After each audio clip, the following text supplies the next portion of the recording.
how do we measure economic growth? So now this is our second goal of strong and sustainable economic growth. And the purpose of this goal is just to make sure that we've got a strong, sustained increase in real GDP every year. So we're growing with our real GDP. So remember, real GDP or GDP means gross domestic product, which is the total value of production in the economy.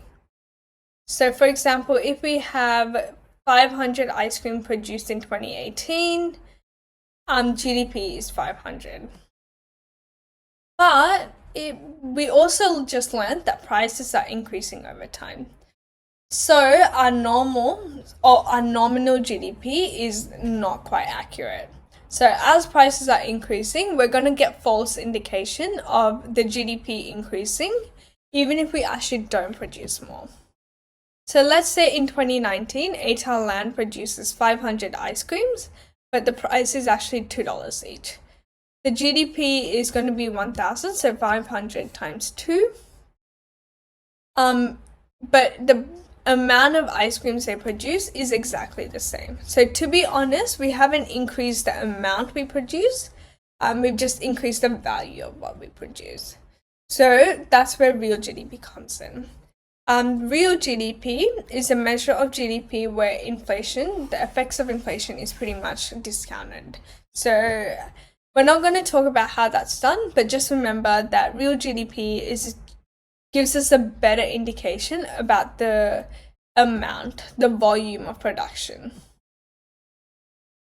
So yeah, real GDP is the one that we really use. Okay, so the government's goal for strong and sustainable growth is to try to achieve a rate of 3 to 4% average growth in real GDP per annum on average over time. Okay, here I'm going to highlight the key things again. So growth rate of 3 to 4% in real GDP per annum. And then on average over time, you don't really need that for real GDP, but I'd include on average as well, just to be safe, just to make sure I get all the marks. Why do we want to do this? So if we have a very high GDP, so within that goal, it means that we have more income, so more people employed, more access to goods and services, better material living standards. So obviously if we're producing more, we're hiring more people, there's more employment. More employment means that the incomes are higher and more people are able to afford different goods and services, so higher material living standard.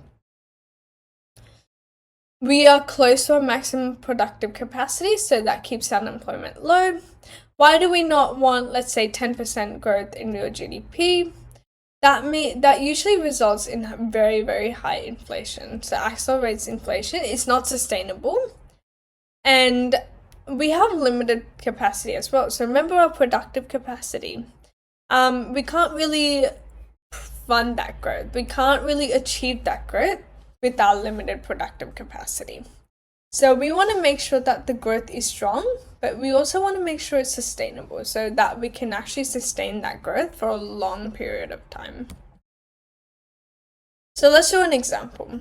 Let's say the real GDP was 500 in 2017 and it's 570 in 2018. What's the rate of growth? Again, new minus old divided by old. So that's 570 minus 500 divided by 500. So new minus old divided by old, that's 14% growth in real GDP. So too high.